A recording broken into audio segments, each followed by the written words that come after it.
God's promise, based on Genesis 18 to 19 and 21. Abraham and his wife Sarah loved and obeyed God. But there was one thing they didn't have, a child of their own. They were both very old.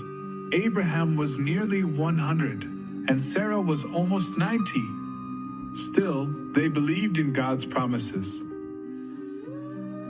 One hot afternoon, Abraham was sitting outside his tent when he saw 3 men walking nearby. He ran to greet them and said, "Please stop and rest. Let me get you some water and food." Abraham hurried to prepare a delicious meal, and Sarah helped.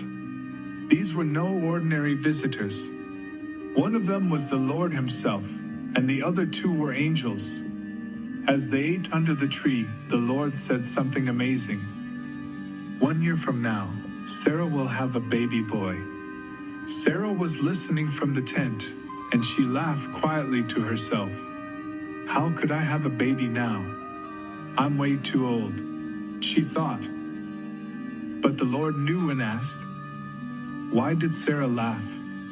Is anything too hard for the Lord?" Sarah was surprised and a little embarrassed. But God's promise was true. Nothing is too hard for him. After sharing the good news, the Lord and the 2 angels stood getting ready to leave. A year later, just like God had said, Sarah gave birth to a baby boy. They named him Isaac, which means laughter, because Sarah laughed when she first heard the promise, and now she laughed with joy. God kept his promise. Even when things seemed impossible, he showed that nothing is too hard for him. And that's the story of God's promise to Abraham and Sarah.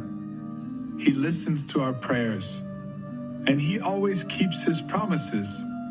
Want to know what happened next? Don't forget to subscribe and join us for more amazing Bible stories.